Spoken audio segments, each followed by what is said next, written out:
Et on est tous en prise les uns des autres. La question, c'est quand ça commence à coûter pour l'un plus que pour l'autre.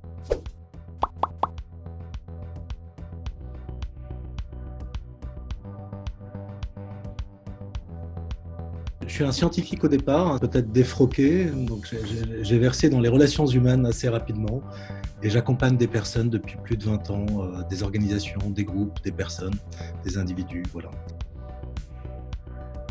L'emprise, c'est vraiment dans le champ des relations qu'on pourrait nommer toxiques.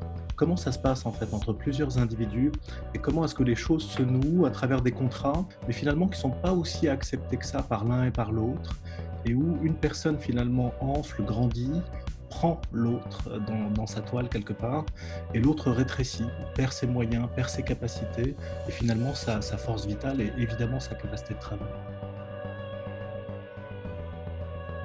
Te manipuler, ça veut dire te prendre pour un objet et faire quelque chose avec toi, sans ton assentiment. T'influencer, évidemment que je t'influence.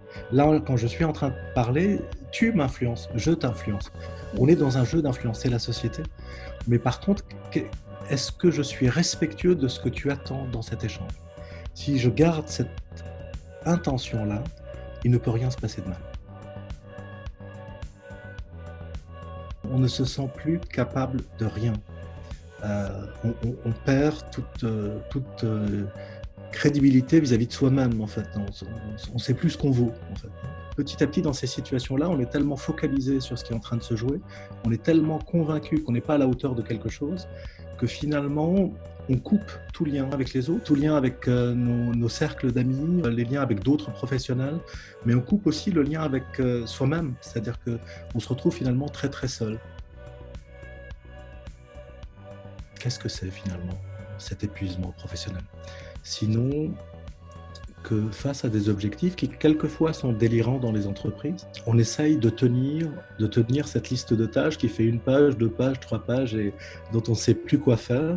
Et on pourrait se demander si, d'une certaine façon, je n'exerce pas une emprise sur moi-même, en fait, hein. Est-ce que je ne suis pas en train de me tenir comme on tient une boîte informatique, un ordinateur, en attendant de moi quelque chose que je ne suis pas capable de donner? Et donc, à un moment, je perds vraiment le contact. Et je trime, je travaille, jour, nuit, le week-end, je n'arrête jamais. Et à un moment, le corps ne répond plus, la psyché ne répond plus. Et je me retrouve, là encore, abîmé.